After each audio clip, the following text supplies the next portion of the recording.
Well, everyone, thank you so much for being here this morning. It's really great to see you all, some familiar faces. Thank you for joining the UCLA Anderson EMBA Experience Leaders in Entrepreneurship event. This event is part of an 8-part series where we introduce you to the diversity of thought UCLA Anderson can provide to you as a student. Each event has a different theme or industry featured, so you'll have the opportunity to learn about the Anderson Academic Center and resources that align with that theme or industry. So today, we're highlighting our entrepreneurship strengths, which include the Price Center, a master's thesis option, and an immersive venture accelerator. This will be followed by a panel of students and alumni where you can hear their firsthand experience in the program and ask questions. We'll add the link to the full 8-part series here in chat so that you can sign up for the other upcoming events. And we welcome you to attend any of the events, as many as you'd like. Please join, even if you're not an entrepreneur, even if you're not in finance, even if you're not in real estate, you're welcome to join and learn about the community. We will also post the recording of the event and all events on our EMBA events page after the event, or you could find our videos posted onto our EMBA YouTube playlist. A few housekeeping items. We are recording the session and it will be posted onto YouTube for people to view on demand after the event. We welcome you to have your camera on or off during the event. Our recording will display only the panelists today, but the recording audio will capture everyone in the session. We will have 2 breaks for Q&A, and we welcome you to raise your hand and ask the question live, or you can add your question into chat. We also have other upcoming events, so you can chat with the admissions team specifically, individually, to talk about your candidacy or the application process. You'll receive that link, some links to attend those sessions after our event in our follow-up email here. All right, now let's get the session started. I'd like to introduce you to Jeff Scheinrock and Trish Halamandaris, both passionate about entrepreneurship and the student experience, and really key members of the UCLA Anderson community, working to continuously make our entrepreneurship opportunities stronger and stronger, as you will see. All right, so first up is Jeff Scheinrock, Assistant Dean and Faculty Director of the Applied Management Programs at UCLA Anderson. So Jeff, I'll let you take it away from here. Thank you. It's a pleasure to be with you all. Hopefully I will be able to answer a lot of your questions that you may have about our entrepreneurship track here at UCLA Anderson. Trish is going to be running the slides, so hopefully she will be in sync. We never are, but we will try. And Trish and I work very closely together on all of the programs that we're going to talk about. So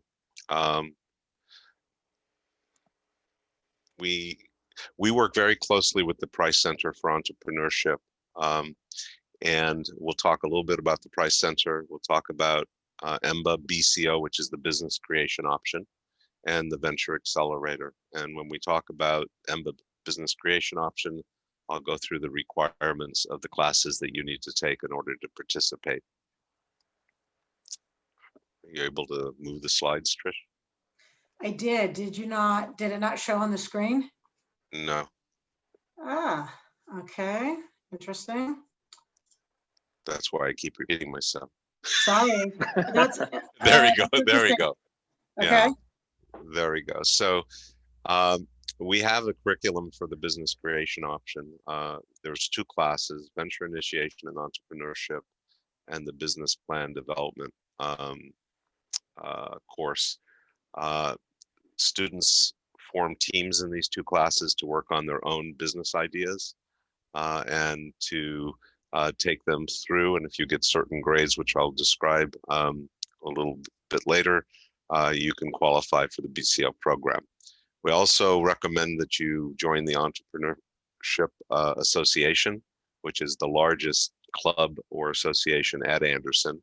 And it holds a lot of events about the ecosystem of, what they're calling Silicon Beach, or, all the venture capital community and angel investment community in Los Angeles. Then we have the Venture Accelerator, which Trish runs, which is optional, and she's going to go into the program in the Venture Accelerator program a little bit later. And the business creation is your capstone. So when you, as an EMBA, you have to take a capstone project to graduate. I'm the director for both of them. They're the Strategic Management Research, or SMR, which is a consulting type of a project with a company that pays Anderson to help get a team of students to solve a very strategic issue that they're having. Or you can go into the business creation option.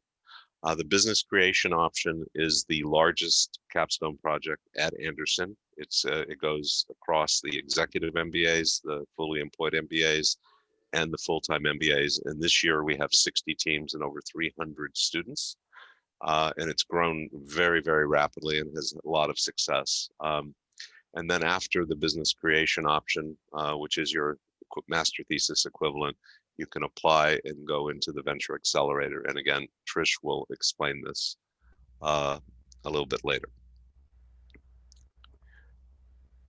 I'm trying to get the right. This is, yeah, I don't know if you can make it full screen also. It might be easier I'm for me to trying. read. Sorry. But, it's okay. So the EMBA BCO timeline is here. I don't think I need to read all this. You'll see what you should be doing pre-venture initiation, and thank you. And then as you progress through your 2-year program, the time frames that you apply for the various options that you have.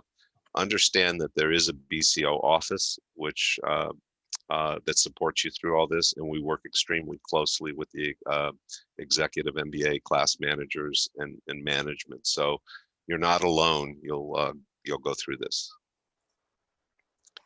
The process is you will form a 5-person team from the other students that are in your cohort or your EMBA class. The requirements are for venture initiation and entrepreneurship. At least 3 of the students on the team must take this class, and at least 2 of them must get A- or better. We recommend that all students take it, but you don't have to. Then you go into business plan development. If your idea in venture initiation is feasible, you'll do the same program or the same business idea through business plan development. If it's not feasible, you can join another team or go forward with the same students and do another idea. The requirement is the idea that goes through business plan development is the one that you must apply for to BCO. And again, 3 students, it can be different 3 students, and 2 must get A- or better. So the business creation is a 6-month program, very intense. You'll get a faculty advisor and a paired team. The primary research requirement is the same actually for the SMR program or the BCO program, and it's extensive.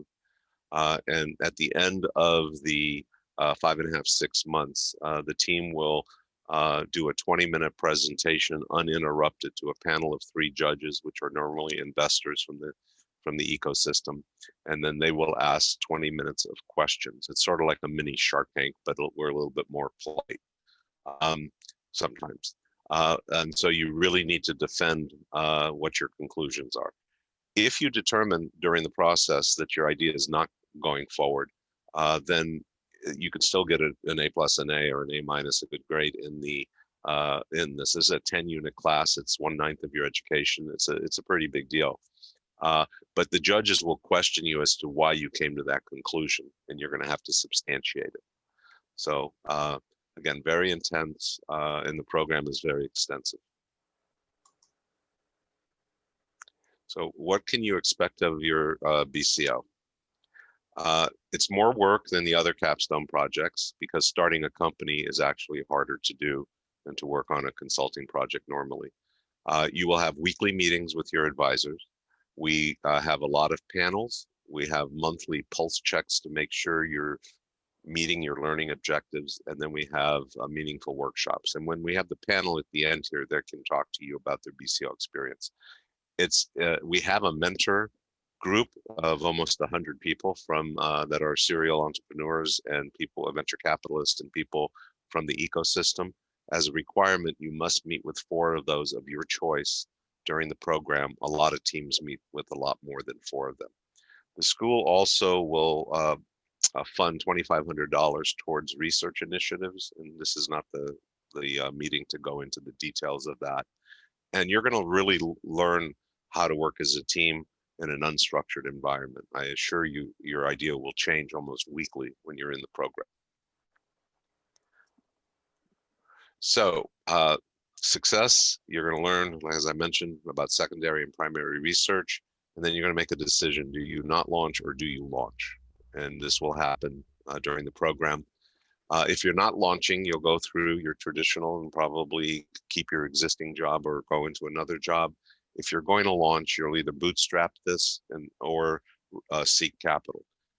In the program, historically, the 5 years I've run it, 51% of the teams launch. That means 51% of the teams basically either bootstrap it or receive funding from angels investors, large family offices, venture capitalists, or our three F's, friends, family, and fools. And then several of those go on to be successful, which we will highlight later in the presentation. COVID-19 has made the field study issues very, very complicated. However, I'm happy to tell you we just finished last weekend the fully employed, the FEMBA BCO and Global Access Program, and it went flawlessly, and the quality was equal to or better than what we've had in the past. There is a team of BCO executives that will work with you, myself, Cindy Lopez, the program director, Rihanna Olson, who's a senior program manager, Dana Willis, and then we have a TA who's actually in the BCO program himself. He's an Anderson student. So sorry about the slides. I'm driving and I keep playing while Jeff was talking, so apologies. So this is going to be like this for a minute. But the Accelerator is the complement to the BCO program, where we are not for grades, we're not a club. Our only goal is to help you launch and become operationally efficient. We focus on the how-to, less so on the theory or academic, where the BCO is your master's thesis. We've been operating since 2018 with formal programming. We run 2 programs a year. I'll get into that in a minute. To date, we've processed through 61 companies in the cohorts, which have received $3 million in awards, $24 million in sales revenue, $92 million in funding, and 2 acquisitions. For an early stage cohort and Accelerator, this is pretty high. Our success rate against 4 metrics is 85%. We do not have a fund. We do have some proof of concept, non-dilutive funding grants that we offer. So in lieu of not having a fund, we go deep in terms of programming and mentoring, which is probably where the difference is made. There are 2 programs, as I mentioned. In the summer, it's called Activate. So we like to say that we go from Activate to Accelerate. Activate is where you're really still in the beginning stages, figuring out your product market fit, doing some of your research, understanding your value proposition and your competitive landscape. This is complementary. It's a great entree pre-BCO. The ideal path through the entrepreneur experience at Anderson, which is extensive, is when you come in to join the Entrepreneur Association, then you could do your prerequisites and get grades of A- or better, PS, for BCO. And then you can do Activate in the summer. It's a 3-month program in the Accelerator. And there is no application for that. That we will take, especially as Anderson students.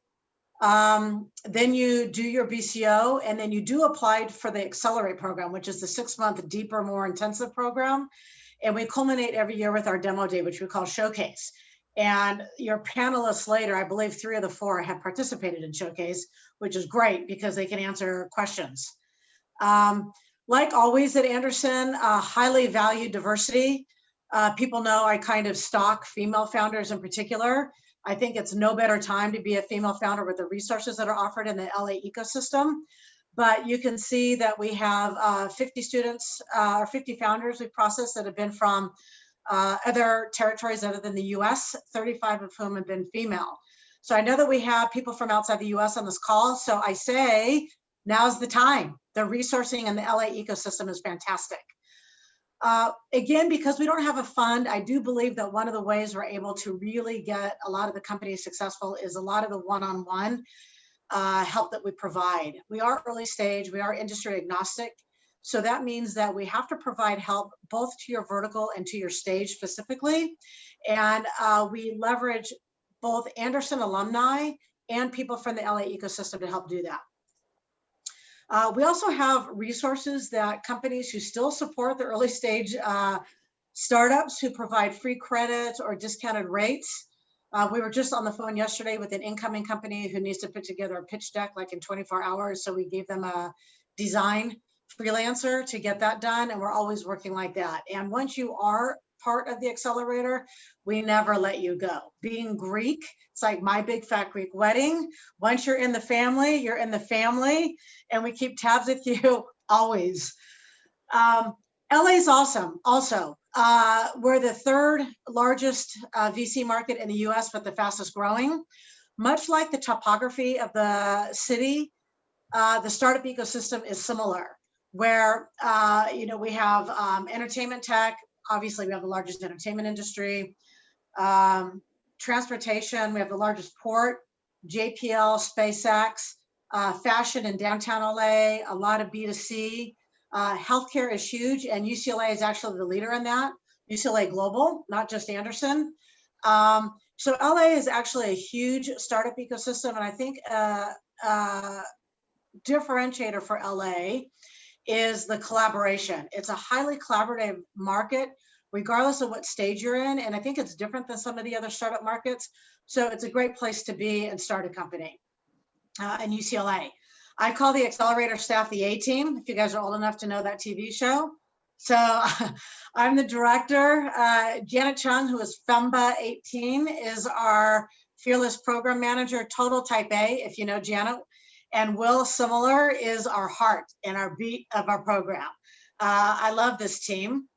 And Jeff had mentioned that we were going to show some companies that have processed through the BCO to Accelerator program. That is the ideal path. We would love to see you do Activate, BCO, Accelerate.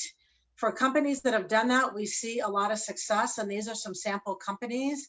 You'll see, as we've been saying, a lot of different verticals and a lot of EMBAs. EMBA, because of your experience and your maturity in terms of business decision making, building teams, we see greater traction with EMBA. So we're excited to be here today with you guys, just to show that it's no joke, and we love working with you.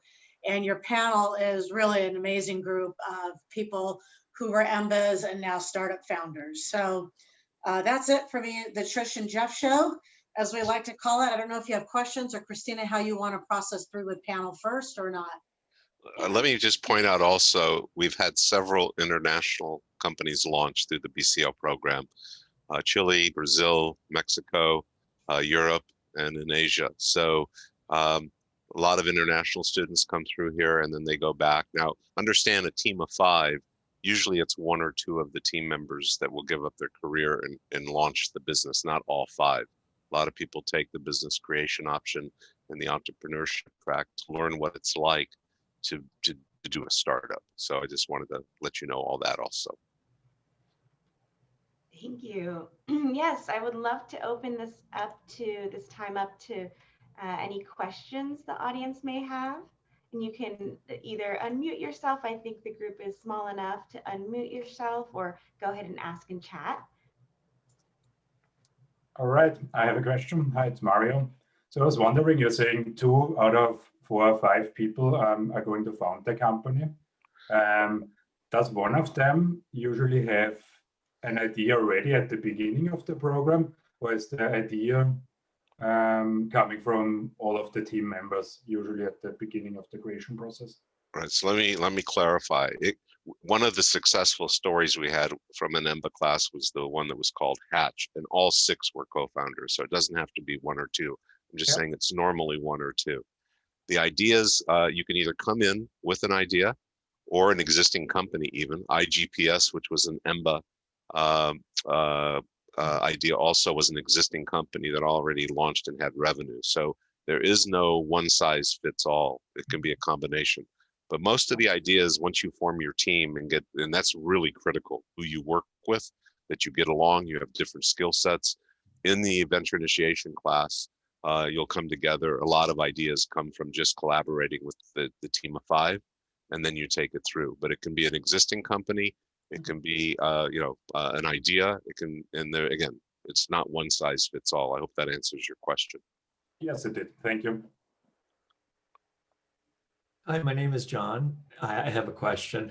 I've been a part of a few startups, and I'm interested in you talking about, if this is the appropriate forum, the entrepreneurship curriculum as it ties to launching businesses for use in a broader modality of improving outcomes in many types of business settings. That could include strategic partnerships. It could include, greenfield builds. It could include, reconfigurations of businesses. So how does I think the program sounds amazing, what you're doing, and the stats were incredible. I'm like sitting here going, your statistics are just brilliant. So what's the pedagogy that leads to this amazing outcome? Or maybe this isn't the right place to ask it. Well, but I think we can address, Trish can chime in after I'm done, but we have a lot of classes that, in marketing and operations and human resources, in finance, that are also tended to lean towards entrepreneurship in more younger companies. So it's not just those 2 classes. There's a wide range. Wonderful. I think the reason for the success, quite honestly and selfishly, is a lot of our entrepreneurship professors come from industry. They've done it. And all of our advisors in the BCO are experienced serial entrepreneurs and or venture capitalists or from the ecosystem. And then the mentor list is also a very big, I think, a differentiator for UCLA Anderson. I don't know if you want to add something. That's right. John, what I would say is I would just connect with the Price Center, which is the hub of all entrepreneurial academic efforts and club efforts at Anderson. Elaine Hagan is the Associate Dean and has been here for decades. But also the Entrepreneur Association has deep resources. And so there's both academic and then also private sector opportunities where it really bridges the gap there. But Anderson is highly focused on entrepreneurs and building the success of the company. So the more, what I've seen too in my short 3 years here is the more the founders really engage, the higher the success because the resources are there. That's fantastic. Thank you so much. It sounds like really exciting. And as a fellow Greek, I'm even more energized by the presentation. Thank you. Opa. Oh gosh, here we go. Don't get her started. Yeah. Hi, good morning. This is Umang. Sorry, my video is not working for some reason at this point, but I had a question. Could you, and again, I don't know if this is the right forum, but could you distinguish the SMR program versus the BCO program? And, if you do the one versus the other, what are kind of skills that you're not gaining or you're losing actually? So, first of all, there's no bad decision. So the SMR is more of a traditional route where companies pay the school, and I've actually paid for 9 of these over the years for my companies. I'm not an academic, I'm more of an operating person. You're going to do a project for 5.5 months with a team of 5 for a company that you bid on, that you are interested in, to solve a strategic issue. It could be a go-to-market project, it could be a human resource project, a supply chain.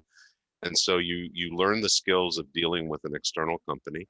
In both programs, you learn how to work as a team. In both programs, you learn how to do secondary and primary research. And probably the other major thing you get out of both programs is building your network, which is one of the key things that you'll get out of coming to UCLA Anderson.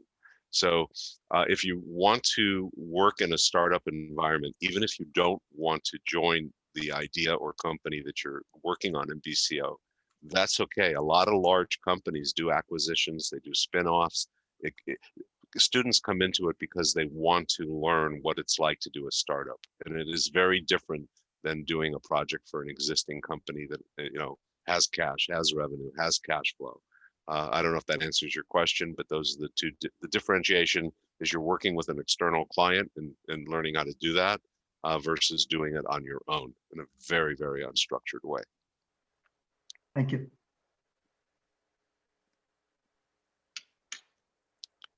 And your panel will be able to tell you all this because I know all of them that are on the panel and they've been through this. Absolutely. Do we have any more questions for Jeff and Trish? I have a question, if you can hear me. Yep. Can. Yeah. Okay.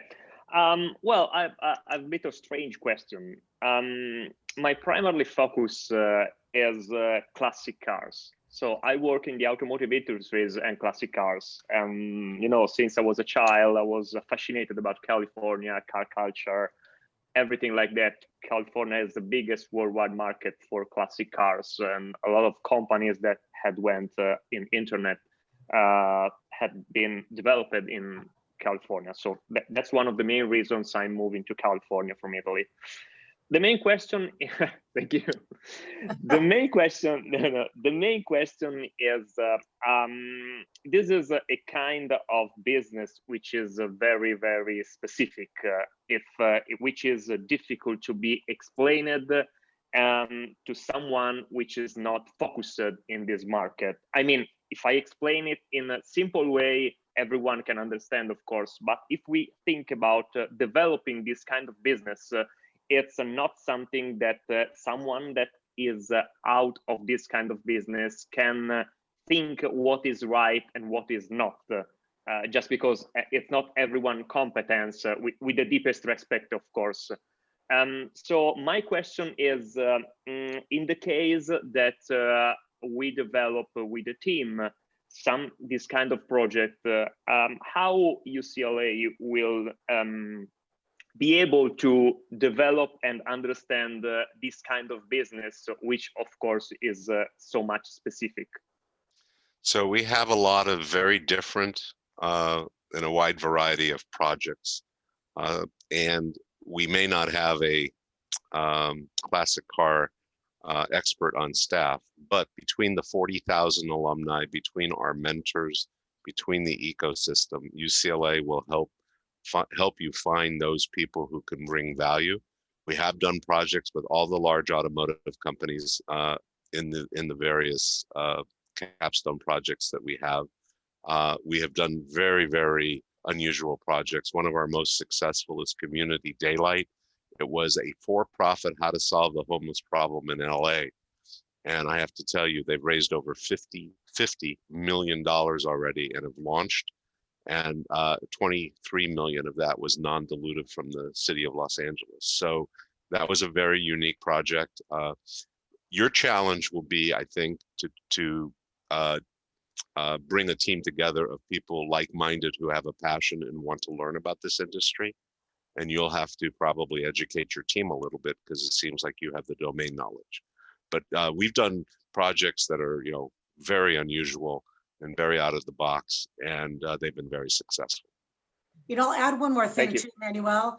Ben actually threw it out in the comments, but there's a museum in LA called the Peterson Museum, and it's old, very valuable cars, perhaps a few Italian brands in there, I presume. But also for the Accelerator, we have had applications in the past come through from the School of Engineering, where there are engineers who are developing automotive technology in and around old current technologies for automotive. So I would suggest that you probably might want to look around UCLA's campus in general, as well as for resources and or team members. Thank you very much. Jeff, would you mind if I made a quick comment? Manuel, my name is Tim Arnold. I'm currently in the EMBA 21 class, going through the BCO, 20-year entrepreneur. So, there's a lot of value that you get out of this. John, to your comment earlier, my eyes are open much bigger than I could ever grasped. And the network is wider than you could ever imagine. I've got a 1968 Camaro that I've built and an 85. So right out of the gate, you've got somebody who kind of understands, who might be a potential advisor for you down the road. There's just no way to put the extensive reach of the UCLA Anderson alumni. You just can't put that in a PowerPoint and represent it correctly. Thank you. Great. Hi. Can I ask another question? I'm Umang again. I was curious, actually. I was very interested in sort of learning about, working in a large company, since the company does a lot of acquisitions, the whole valuation process of, potential companies that one might acquire, and then going through the paces of strategic thinking in terms of, what are the right targets for acquisition. I come more from an engineering side, but very interested in sort of thinking about a career in that side. So is that a skill set that will be taught through the core curriculum or electives, or is that something that you get if you join the BCO program? It's taught in, excuse me, it's taught in the core and in the electives. We have a lot of, we're known for our finance staff, faculty. It's excellent. And we have a lot of M&A kinds of classes, so you'll have a wide variety to choose from. We have had several BCO projects related to funds that have raised and also launched. So we are very experienced in that. So you'll have a lot to choose from. It is one of our strengths at UCLA is the finance and also all around mergers and acquisition. Thank you. All right, so I think we should probably move on now for timing's sake. But thank you so much, Jeff and Trish. We really, really love having you on, and it's really great to see how you're doing. If you are available, maybe you can stay on for the second Q&A with the student panel in case there are any questions for staff, but no problem if not. But Well, now, they're in for a treat. I know all of these executives, not students, and they're a wide variety. So you're in for a treat to learn what Anderson's all about here. you really are. You really are. So next, I'd like to introduce Belinda, Leah, Eddie, and Derek, and we'll go ahead and spotlight them now. And maybe we'll start off with, let's see who's spotlighted first. Okay, we'll just give it a second. Hi, Belinda. Great to see you. Hey, guys. Hello. Hello, Professor Scheinrock. Hi, Trish. Hello, good to see you. Good to Let see you them guys. know about your successes. Oh, yeah, there have been many, so that'll be great. Hi, everyone. My name is Belinda Lau. I just graduated this year in 2020, or with actually with Eddie, who you're going to hear from later. I affectionately call us the Zoom class of 2020 because we all graduated like this, actually. So my story in business actually started pretty early on. My parents were immigrants, and they came here, and I was born here in the West, and to make ends meet, they opened up a little shop downtown. And so if you've ever been to like a convenience store or a gift shop, and you see this little kid behind the counter doing their homework and they're like sweeping the floor later, like that literally was me. And I grew up in this shop every weekend and evening that I wasn't in school. So like my exposure to business was pretty early on. And so because of that upbringing, my parents really wanted me to go to university and get like a skill set. So I actually wound up going to Carnegie Mellon and going into engineering, which is the first and the last time I ever did engineering. So when I graduated, actually went into marketing. So these days I call myself a pretend engineer, where I pretend to be an engineer to give myself some street cred when I'm working on engineering projects. But so I spent 15 years in a Fortune 500 medical device company called Medtronic, mostly in the marketing and the product development side of things. I have 3 very lively boys at home, age 2, 4, and 7. And my husband, Casey, works as a dentist. So I was, my youngest was just 5 months old when I started the program, the EMBA program. And for me, like, it was, oh, did I lose you guys? Keep going.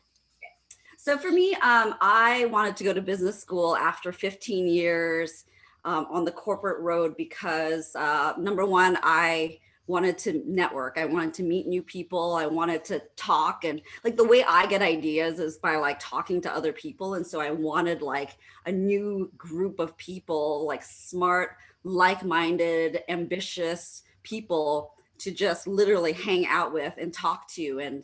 And so that's the first reason. The second reason is I was just like bored at work, right? I'd been, doing very well in my career, but like just never really felt like I was excited about going to work. Like I say that I have kind of like a low grade depression, right? Like I didn't know it was like undetected for so long because I just wasn't fulfilled. And I really found fulfillment when I came to Anderson because I was able to network, I was able to learn new things. And so my business is a small startup in oral care.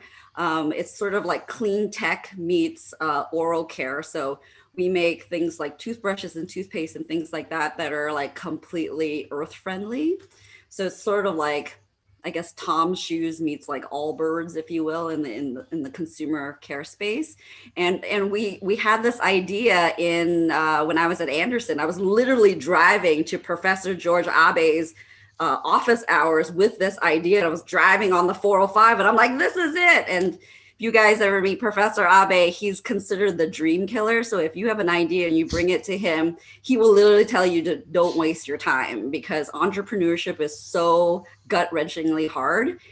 And when I presented him this idea, he was like, oh, it's not bad. And I was like, oh my God, that's like I won the Academy Award. We're doing this. So we actually got into another accelerator outside of Anderson very early on in the business, and that dovetailed perfectly into Professor Scheinrock's BPD class, the business plan development, and BCO, and we pulled together a phenomenal team. And when we graduated, I left my career full time to pursue the startup. So I'm happy to chat with you guys about any part of that journey. Thank you, Belinda. Maybe next up, we'll go with Eddie Vela. Thank you, guys. Nice to see you, Professor Scheinrock and Christina. Thank you for the invitation. A little bit about my background. I'm actually from Southern California. I went to UCLA undergrad. And after that, I actually moved to the Bay Area to work in finance. But what got me into finance was early on, when I was at UCLA, I did a documentary, and I was in Brazil, and I was in Brazil for study abroad, and I ended up doing a documentary while I was there. And when I came back to the States, I realized that the economic advantages that we have in the U.S. compared to emerging markets. When I first went to Brazil, I went there to be an international lawyer. I wanted to go to international law school. And then as I was doing this documentary, I realized that Brazil has all these beautiful laws, but they can't implement it because they don't necessarily have the economic foundation to be able to implement the type of laws that they have. So when I came back to the States, I realized that I wanted to go into finance to then back into creating documentaries. So fast forward, I worked for JP Morgan for a certain amount of years and then applied to UCLA Anderson in 2017, got into in 2018, and started my own company, my own financial firm. And now that I took EVI, I realized that it's a lifestyle company. So as I was thinking about BCO projects, I realized that I didn't really need to focus on Bella Financial for BCO projects. So I kind of let my imagination go wild a little bit. And then I realized that starting a streaming service for international films and diverse content is something that I wanted to do. And so throughout BCO, that's what I did. I created a team, a fabulous team of 5 people. And we went through the process and we actually did pretty well. And then the coronavirus hit, and then there went the production industry. But the good thing about going through BCO is that we learned the concept of pivoting, we learned the concept of leadership, and we learned the concept of moving forward and finding opportunity. And one thing about being an entrepreneur is it's not about getting there or how you get there. It's just about continuing on your path and your vision. And for me and for the company, it's called CocoWorks that we're actually creating.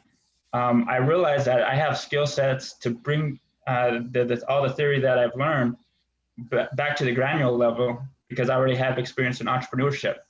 So what I realized is that with a production company and the streaming service that we're trying to launch, the first initial pilot, we looked at the content that we had with certain directors that we were working with, and we were able to test that content. And then the second pilot, we're actually going to start adding ads to the content to see how we can create revenue right away. And what I learned from the first pilot is the film that actually did the best on the pilot was a film that I created. So I'm going to start creating little mini series, like a mini docu-series, to add to the next pilot, and then see how I can create revenue, sooner than later, and then prepare it for future fundraising. So all that I learned at the BCO throughout the BCO process. If it hadn't been for the BCO process, I probably would have given up because the rest of the world was giving up on the entertainment industry. You've seen Quibi collapse after it raised $1 billion. But throughout BCO and going through Professor Abe's class, I realized that it's not about the resources that you have to start with. It's about more of the conviction and I would say the person you are. And if you can pick up a flower off the street and sell it on the side of the next corner, then you have a business. So we're going to continue moving forward, and I believe that we're going to make it past this, and it'll be even stronger and better than when we left BCO. Thank you, Eddie. All right, maybe Leah, you can go up next. Thank you.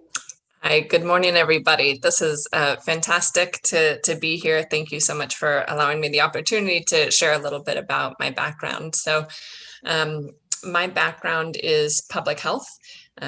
So I was actually a teen parent. I had my son 2 weeks after I graduated high school and went into research and public health and worked for UCSF for 10 years on teen pregnancy prevention and access to reproductive health care throughout the state of California, a lot of national work as well.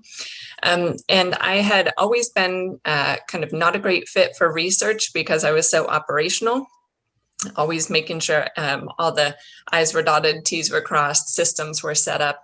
And I loved what I did. I loved what I was contributing to. And I loved the fact that I was working on something where, really the goal was to put ourselves out of business. And that happened. So in the US, teen pregnancy rates were so reduced that funding went elsewhere. So that was a great opportunity for me to think about what I wanted to do next. I had always wanted to work for Kaiser Permanente. So after 10 years at UCSF, I'd gotten my master's of public health at UCLA. After 10 years at UCSF, moved back down to LA and started working for Kaiser Permanente. I started a virtual pulmonary rehabilitation program for our members. And then realized that, okay, I really need to pursue this operational piece that I love in my life. And when I shopped my resume around, people said, it's cute that you did all this research and published papers, but like, what did you actually do? And so all of those accolades that we care about in academia, all of the talks, all of the papers, all of the presentations, oh God, it just about killed me to take those off my resume because that's what matters in academia. So I knew that I wanted to really bridge that gap and be able to move in at a higher level, not start at the bottom of an operational career. So I decided that business school was the way to go. And I did shop around for a long time. I really looked at, the finances, the location. And what I realized was, you're buying your network, and that is and UCLA is second to none. So for me, what really mattered was it was going to be a long-standing, well-received, highly regarded school. And why that mattered was, and I found out more when I was in school, it was really having that UCLA Anderson calling card. And you'll hear people talk about that, but it just gets you in so many doors. So anyway, then I went to Anderson, and part of it was to improve that operations piece, but I also had a business idea, which was called Bump to Bundle. And that was, it started out as a pregnancy concierge, so how to help people transition to parenthood when many of us haven't seen a child under 5 in about 20 years. How do you all of a sudden take care of this little thing? And then it turned into a focus on what's happening in the workplace. And so we moved to a more B2B model. And then at the end, I actually had a team of 6 that moved through. We're still all incredibly close. We text each other all the time, have Zoom updates. But we realized that, we needed to take a break. We had all agreed we'd take a 3-month break and then come back and see if this was really something we were going to pursue. So it wasn't quite the right team, but what I will say, and I think this actually, Trish and Jeff, is another thing that we should look at in terms of metrics, is 3 of us went into startups from there. So we'd all been working for large corporations, and 3 of us did transition to startups. So I was at Kaiser and had started working with a startup called Yumi Mine. So we bring intended parents together with egg donors and surrogates, and was asked to come on as the COO. And so I set a timeline for myself and decided I was going to leave Kaiser in the summer. And this was before COVID. So I spent the last 6 months of my time at Kaiser building out the COVID testing for West LA. It was an incredible opportunity and really a highlight as a public health practitioner. And I left in July and have been full-time with Yumi Mine now.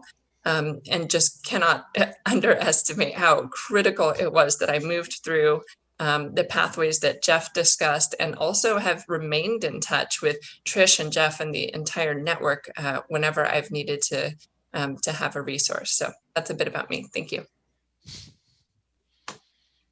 Thank you. All right, Derek, up next. Great to see you. Great to see you all as well. Pleasure to be here. Good to see you, Jeff. Long time no see. Long time. Yeah. So my name's Derek Herrera. I am the founder of a company called Spinal Singularity, and we are an early stage medical device company based in Orange County, California. I went through the executive MBA program and graduated in the class of 2015. And while I was there, had this idea to solve an issue that I faced personally, which was catheterization and bladder management. And so I was injured and suffered a spinal cord injury when I was 28 years old after serving in the military, and then didn't know what I wanted to do with my life. So I went back to business school, primarily because I wanted to learn the skills to become an entrepreneur. My undergraduate degree was from the Naval Academy and studied engineering there.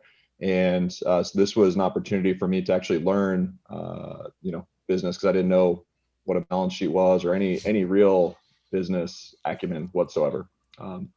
In addition to that, I chose UCLA in the executive MBA program specifically, as opposed to other programs, because it really offered me the best balance while I was able to maintain work and employment and get my MBA. And it also had the network that I wanted to be a part of. And so I went to all of the top tier schools, was offered different scholarships for all these other programs. And one of those schools I went to, I asked on the East Coast, I said, hey, how many of you guys end up graduating and going to Southern California? And they said none, right? And so knowing that I wanted to live here and pursue this, I realized that this was where I wanted to be and that the proximity of my network would be incredibly valuable for me. And that was why I decided to choose UCLA, because I wanted to stay here in Southern California because they had the strongest network and because I also was able to get the best education possible. So had a great 2 years there. While I was there, we didn't have the opportunity as EMBAs to participate in BCO. So I did all of the entrepreneurship electives, got the certificate in entrepreneurship, studied and learned as much as I could. and took advantage of everything that was available there. And since then, it's been amazing to see the progress the school has made with the Accelerator, opening BCO to EMBAs, and so many other options. And so for me, started working on this idea for this medical device, which was literally a concept at the time, and also having no experience in the industry, having come from the military, but figured out a way to make it successful. Launched the company when we graduated, worked on it full time, secured investment from angel investors, venture capitalists, family offices, and have built the product and the company now to where it is today, which is in the middle of a pivotal study and likely to gain FDA and CE clearance for commercialization at the end of 2021. And so it's been an amazing journey. And the only way that I've been able to be successful in any of those regards was through the environment and the skills and the lessons that I learned while at UCLA at Anderson as an EMBA, and taking advantage of all of the opportunities that were available to me, taking full-time electives, continuing to go back and use the library for research and business research and access to databases, everything so much, tapping into the alumni network, using it to find meaningful connections as investors, recruiting, so many opportunities. In fact, one opportunity I took as well was to work at another medical device startup while I was in the EMBA program. Another company, which is a very successful medical device company called, originally it was called Neural Analytics, but now it's called Nova Signal. And so worked for them part-time for a year, and that helped as well to be, a quick study and to learn the industry a little bit as well from a business development perspective. And so long story short, those are the reasons why I've chosen the program. Those are the reasons why I continue to, I've gained so much from the program, and couldn't recommend it enough for people that are looking for that type of opportunity and looking to grow their network, grow their skills and their goals, and why I make time to, continue to try to advocate and share my experience for prospective students like yourselves. And so that's been my experience, and, can't thank Jeff and Christina and, Trish and the entire team for all that they continue to do while they're there. The other things we took advantage of as well were some of the cross-campus curriculum. So there's actually a medical technology innovation curriculum, which is an elective that you can take. It brings together doctors, engineers, medical students, engineering students, and business school students. So took advantage of that. Took advantage of the NAP venture competition, the Wooden Leadership Award program, the fellowship, and also some of the other student engineering venture competitions as well. So try to do as much as possible to learn and to take advantage of all the resources that are there, because there's so much that you can do and that UCLA provides. So, Christina, three things that Derek said that we should, I think, highlight. One is that we're only in the fourth year that BCO has been offered to EMBAs. We started with the full-time, then went to FEMBAs, and then went to EMBAs because of the success. Also, we have another program, which I should actually just mention because of what Derek said. So it's called the Biodesign BCO. It's very exclusive. It's cross-campus with the medical school and engineering. Professor Jennifer McCaney runs it. And we have an EMBA team that went through my class this last summer that got accepted. And we've had EMBAs participate in that. They followed the syllabus for the BCO. So the Anderson students who are paired with doctors can get their capstone qualification. No, I think, and the neural analytics that Derek mentioned, they raised $100 million and was one of our more successful. Their picture, actually, the founder, Leo Petrosian, is in the Accelerator. So, and Derek has been very inspirational to a lot of the students at Anderson. So thank you, Derek. Appreciate that. Yeah, thank you. And just for metrics too, I don't share this publicly, but just to show, not a brag on myself or the company, but on the education, because honestly I had zero experience, but we've been successful. As to date, we've raised a little over $8 million in equity investment, about $5 million in government grants and non-dilutive funding. We're accepted into Y Combinator and a bunch of other early stage accelerators, which were incredibly helpful. And so one of the things, especially as we're talking about entrepreneurship, a lot of people think you have to go to the Valley. It's not true. especially not for the medical industries and healthcare and everything else. You can tap into all the resources and everything else, and now more than ever, especially like they're there. But again, yeah, it's I would make the same claim for neural analytics as well. They wouldn't have been successful or raised the money they would have raised and built this amazing company without UCLA either. So it's all due to the environment and the culture and the lessons learned.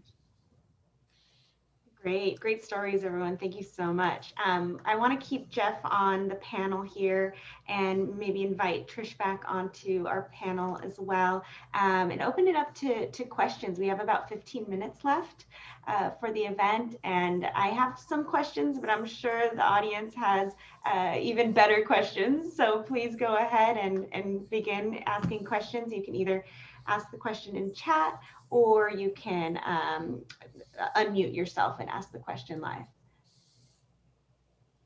I have a question. My name is Massimo. Can you hear me? Yes. Yes. Hi, thank you. So I grew up in an entrepreneurial family. I had an experience similar to Belinda's. I work in finance. I'm actually working with JP Morgan right now. And so I had a question for Edward, or for anyone who I think could answer. I'm actually a licensed representative with FINRA, Financial Industry Regulatory Association. So I'm not sure that this would be the right program for me without having to take like a sabbatical. Because as you know, with registered folks, I'll make an example. I'm not even allowed to participate in an IPO. If I do a trade, it has to be pre-cleared with the firm. So it's a highly regulated environment. But I'm highly motivated, and I'd love to get an MBA, especially at UCLA. I grew up here locally. So do you have any advice for me? Is this not the program for me? Do I need to separate, seek a different role within the firm? That's give up my licenses? Well, I think first of all, how long have you been? Are you an advisor, or are you a financial advisor there? How long have you been there for? Pardon? How long have you been there for? How long have you with been with JP Morgan only since 2018, but I got in the industry in January 2008, believe it or not. So okay. As you grow with your book of business, it would give you more flexibility. So culturally, it would be feasible. In terms of the FINRA license and compliance, I would say that JP Morgan is pretty stringent. So you have to make friends with the compliance person and make sure that they approve you, if that's the case. But I don't think that there'd be any issue with you going to business school. I think it more is determinant about what you want to do in business school. So what is it that you would want to do in business school? Good question. And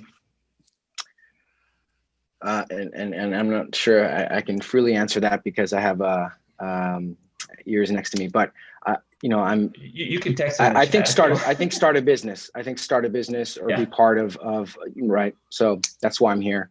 Yeah. Yeah. If it's, I would say 90% of the ideas that you have would be approved through compliance. I don't think that there'd be any issue because you're not going to be working with any public entity. So you're starting an idea by yourself from your own creation. So I don't think that there'd be any issue whatsoever. The only issue that I would think is because you're so new to the firm. Maybe it'll be more of a time commitment thing that might hinder you. But in terms of compliance, I don't see that being an issue. Yeah, just that I had plenty of classmates that were registered advisors. They didn't have any issues. And obviously the cool thing about UCLA is you can test your assumptions and you can work on these projects, and then you don't have to invest in them financially or make any decisions until you're ready to quit your job and do it and pursue it full time, right? So it's the best way to get involved and do it without, coming up with any issues compliance wise. We've had many students who have are financial advisors and have the same kind of restrictions, and it has not been an issue. Okay, that's good to hear. We currently have one in our EMBA class that says JP Morgan as well. Good to know. Yeah, I would say also we had several people, like one person was like a partner at E&Y, and he did the BCO program in my class too. So I think there's plenty of examples, and we're happy to connect you with those folks if you want to chat with them. Yeah, maybe Massimo, if we could connect later after the conversation today, I can help facilitate those conversations as well. Do we have any questions for the panel here? This is a really, I just need to say, this is a really amazing group right here. Belinda, Eddie, Leah, Derek, Jeff, Trish.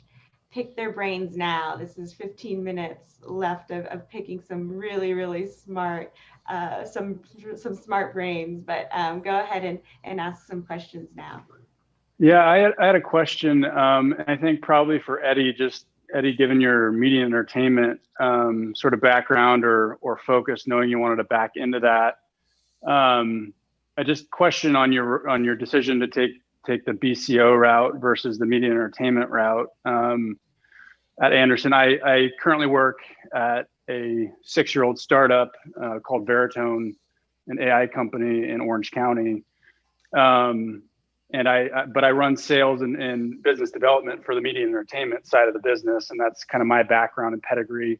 We've taken the company public now, so I don't know if you can still call it a startup, but I'm kind of right in between, I guess, similar to, I think, how you explained your decision-making process. So I just wanted to get your thoughts on that and anything you had to share that might help me in my decision. Fortunately, being at UCLA, it's surrounded by the entertainment industry, and so I was able to get a certification in entertainment at UCLA, and as an EMBA, I was the first EMBA to do that. So now I think they open it up to all EMBAs. So I did go the entertainment route at UCLA, okay. And I was able to get all the information there and then apply it to BCO. So I had the best of both worlds, actually. Okay, great. So I wasn't, I guess that wasn't clear to me. You can sort of go both routes. Yeah, you can do it simultaneously. Oh, great. Excellent. Well, that solves my issue. And you should know that 2 of our BCO advisors, one is a gentleman who was the senior product manager at Quibi. Even though they didn't succeed, he launched it on the product side. And the other is the head general partner of Comcast Ventures. Okay, excellent. And so we have a lot of experienced advisors. Great. Thank you for the background. That's helpful.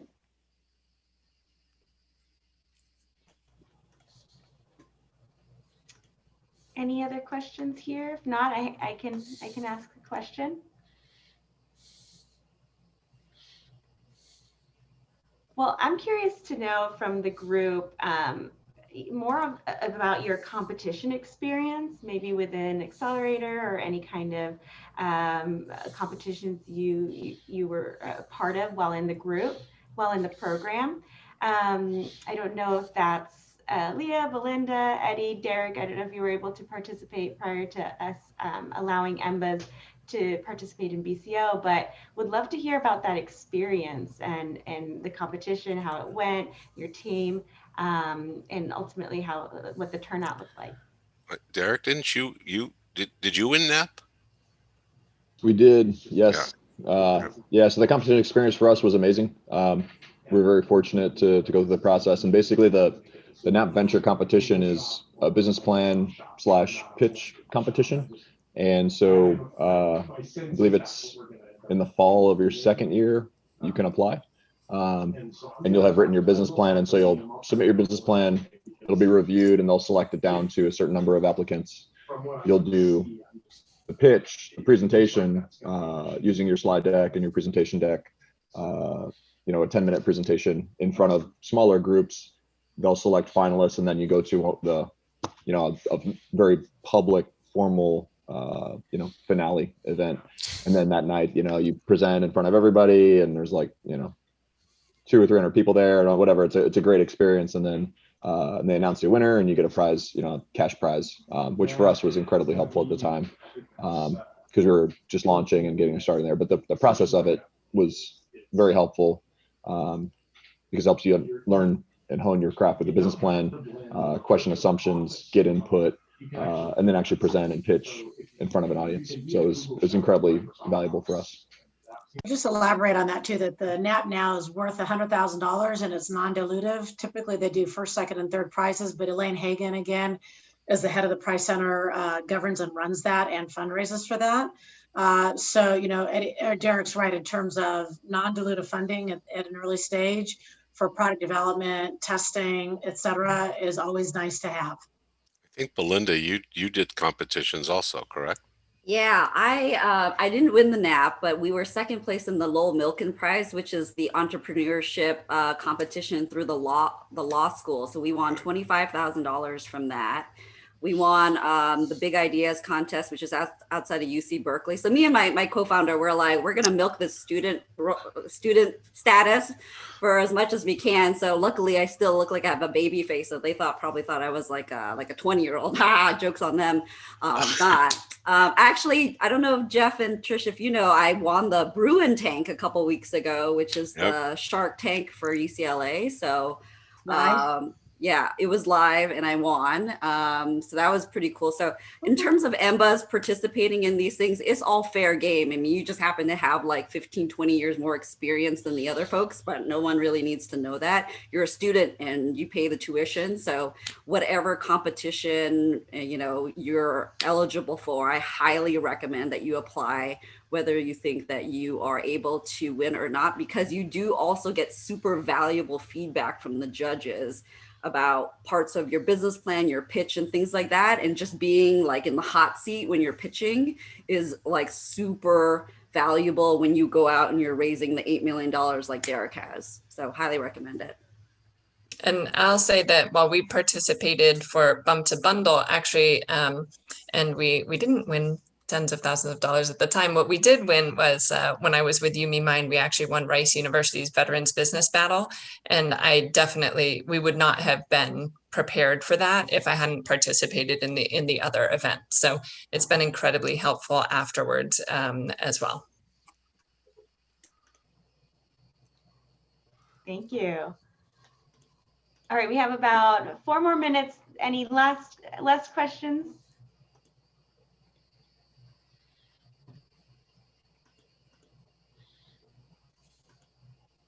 Questions from the panel, for the panel? I have a question. Sure. Could the students speak about the difference in the Anderson culture versus those MBAs you've met from other schools? Like, we can all kind of grant that every MBA is intelligent and successful, but what do you feel is different about your cohorts than those people? I love this question. So UCLA is one of the most collaborative environments, but still remaining like merit-based. So, you know, it's like if you go across the way, you know, to that school across the street, right?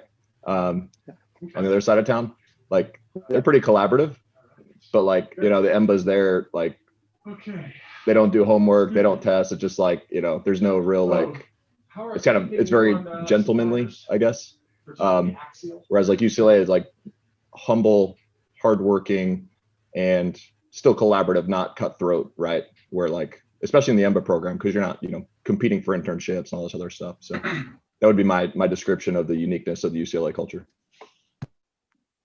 I interviewed with like, you know, a bunch of different EMBA programs, and, you know, UCLA always felt like home, and it continues to feel like home. Like when I walk on that campus, I just feel like I'm like walking into my house, like, and being with people that I love. So I would say culturally, I think like all the top business schools, the EMBA programs are like phenomenal. I think but like the UCLA family, there's just something awesome about like just even traveling in Europe, and, you know, you see someone wearing a UCLA hat or something, like it really, really brings you back together as a community. But definitely like everything about coming to the program, being on campus, being around other Anderson folks, it really does feel like I'm coming home. David, I know you don't want my opinion, but I also am an alum from class of 92 and went away, had a career and came back 3 years ago.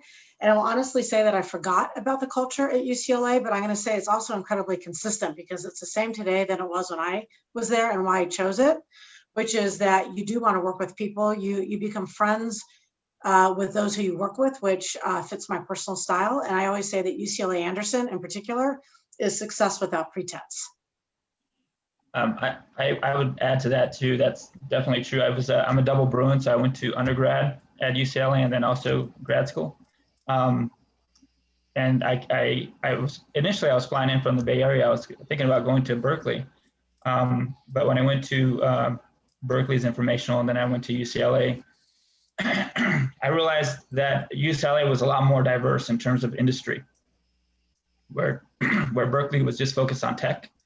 So that gives you an inherent idea of what the culture was like with Berkeley. I would say with UCLA, it's a lot more collaborative, a lot more eclectic, and also through the cohort specifically, I would say what I learned most is probably leadership. That I didn't see from the folks who have learned that who have experienced from Berkeley. And I say that and by saying this in terms of leadership, in terms of working with teams, you don't really go through this program alone.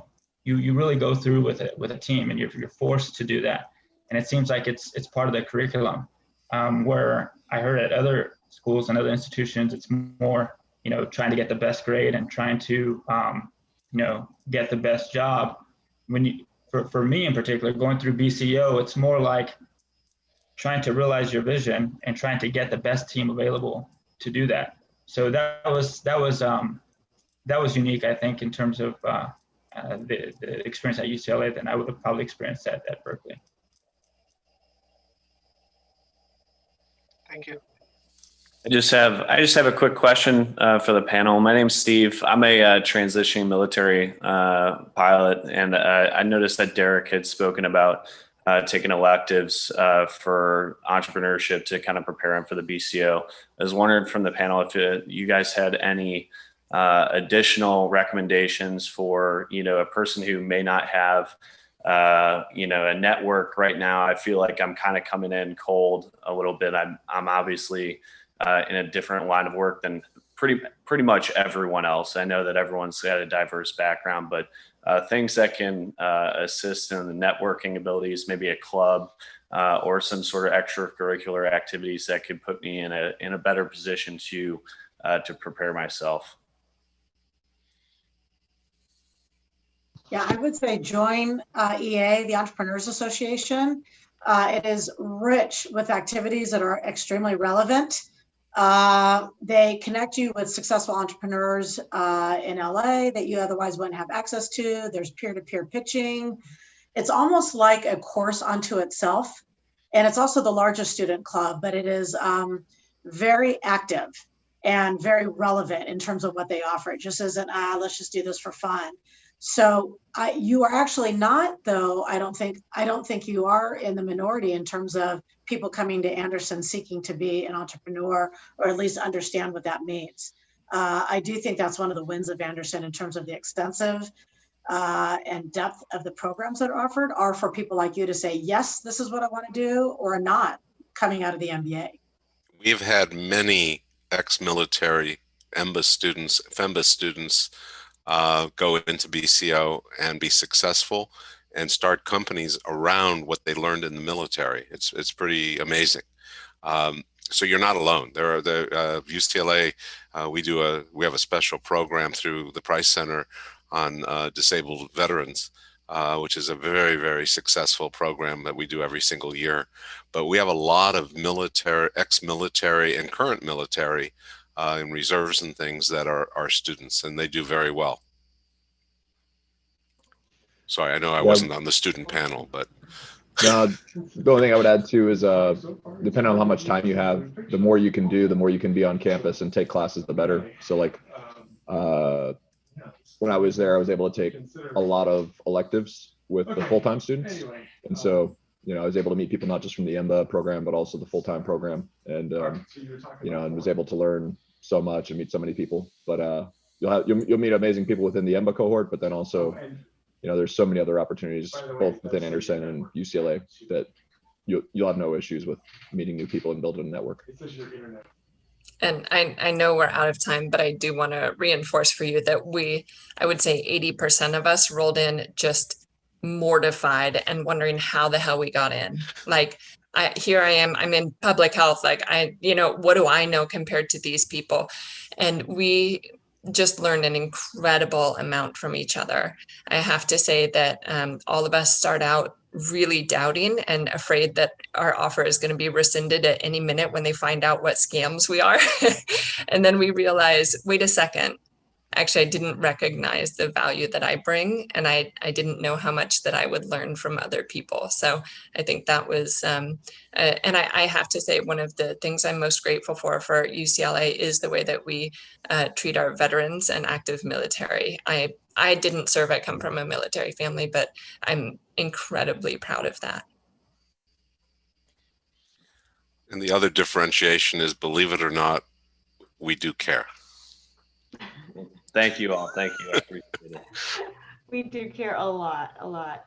Well, we're out of time here, but I do really want to say thank you to our panelists. I had an incredible time hearing from you and seeing you. Thank you for everyone who logged on, is interested in the EMBA program. We would love to connect with you individually and hear your story and to see if you could be a good fit for our program. Kind of one just reminder really quickly, our round 2 deadline to apply is February 1st, and our final deadline is May 1st, and that's to join the program next fall 2021.